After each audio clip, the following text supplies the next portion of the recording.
Steve Morgan, Australian Bass Tournaments. We've just finished the Samaki BREAM Queensland Open, and we had a lot of new guys at the top of the leaderboard. It was great. Cain Waller, mate, I've seen you down the bottom of the leaderboard in some tournaments before, but this weekend, second place, best place ever in an ABT event.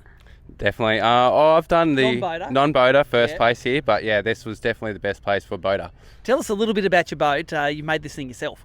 Yeah, I spent the last 18 months rebuilding it. It could have been quicker, but I was just definitely taking my time on it. But yeah, no, it's been a good thing to, fish tournaments in their own boat that you build. It's absolutely rewarding. The Queensland Open, of course, a day on Moreton Bay, a day on the Gold Coast. You were sitting up there in the right position, in the top 10 there after the first day. Take us through your tactics. You didn't go too far from the start line. No, I pretty much went around the corner and fished some flats all day, just cranking the flats and just working as that tide was coming up and just, working those crankbaits along it.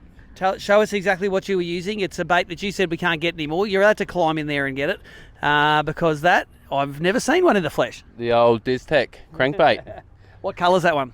I'm not too yellow. Sure, mate. Yellow and a little bit of green on the bottom, a little bit of UV. Tell us exactly how you use that on the flats, fishing, I assume, only a couple of feet of water?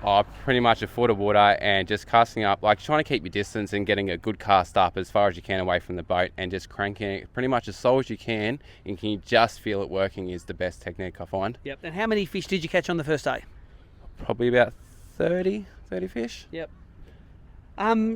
Coming to the Gold Coast on day 2. Before we do that, let's talk about your rod and reel you were using. You were a straight through guy, you said, on the first day. It was the Daiwa in-feet rod and reel combo, with the in-feet rod, and what's that, a Freems, is it? That's I think it's a Legalis. A Legalis Daiwa. So Daiwa's the naming sponsor of our Bream series, of course.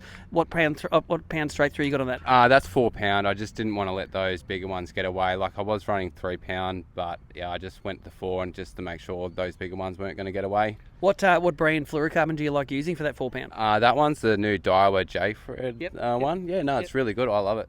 Awesome. Now, day 2 on the Gold Coast, you can be the world champion on Moreton Bay, but if you can't catch them on the Gold Coast Arena, and the northern boundary is the power lines at the mouth of the Logan River, you're no good, because we've had poor old guys like Steve Eldred leading on day 1, couldn't get the big ones on day 2, and it makes a difference in the places.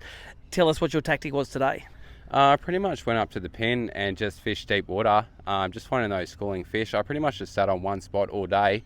I'd fished it pre-fish and found some fish there, and I figured I'd just go there and just sit on it. And yeah, I kept pulling. I actually got 3 over 30 in a row. Yep. And then it was a bit slow after that, but we just kept plucking away at them and pulling them in. Take us through your outfits of today, because it was the opposite of day 1. 1 foot of water and a crankbait on the first day. Second day, jig head, gulp, fishing braid and leader, mate. It's 2 ends of the textbook. Yeah, just what I was doing was just casting it in, letting it sink, and just keeping the line tight and not just dead sticking it and just waiting for that little nick. As soon as you got a nick, wind up and pull them in. Yep. And those fish were associated with that tree that fallen in the water, and all the fish off the one tree? Pretty much off one tree, mate. They were just sitting all behind it. Tell us about the braid and leader you use. What strengths do you use in the braid and the leader? The braid is the X braid from Samaki. That's the 16 pound, same as what Jamie's running. Yep. And the leader is 4 pound Sunline. It's incredibly thin line for 16 pound braid, that, isn't it? Oh, it is, but like, you know what, when you get those bigger fish, you're able to actually put a bit more on it and you can pull them in. Tell us about the jig head and the lure. That's a little gulp minnow. Yeah, little gulp minnow, Berkeley gulp minnow, and then the jig heads, they're a Gamakatsu hook, and then I make all my own jig heads. So homemade boat, homemade jig head to get the job done. Oh, definitely, mate. That's the way to do it, and homemade boat. There you go. Now, this is your highest place so far, $2,500. Does it go towards the boat or does it go to the family?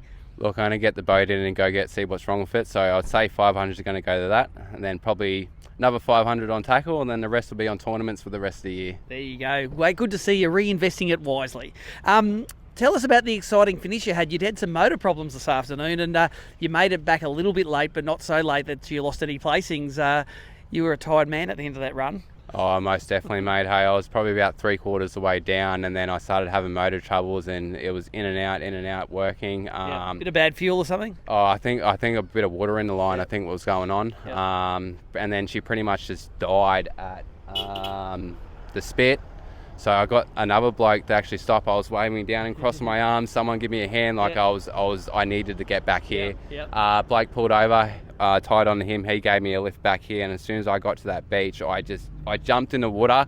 Half my body was wet, and I ran straight to where the presentation was, so I can get my key tag back. And unfortunately, I was 3 minutes late, but that's all right. It didn't make any difference to the placings, and you took home the prize money for second place, $2,500. That's right, pretty good. Awesome. Well, there you go. Great to see a couple of new names at the top of the leaderboard for the Samaki BREAM Queensland Open. Congratulations, Cain. Thanks, mate. And just a quick shout out to my sponsors, to Sporties Fishing, Dizzy Scent, Secura Lures, and Masami Rods. Awesome, mate. And also the ABT and my partner as well. It's been good. We had her cheering you on the phone. Run harder, run harder. Yep, definitely. I was running. I had the drive up there just in case I had to pull my boat up somewhere and get her to drive me down. I was getting back here. No matter what, I was getting back. And one more shout out for your biggest sponsor. It's on the side of the boat here. Superior Jetties. They've been massive support. Like even on Friday, they let me take the day off. I'd hit them up on Thursday to take Friday off because I needed to go and pre-fish to make sure I could find some fish, and they let me go and do it. So I really appreciate that. Hey. If I didn't do that, I probably wouldn't have got the good fish I got today. And you probably built half the jetties on the Gold Coast anyway, mate. I've built a fair few of them now. Great finish to the Samaki Queensland Open.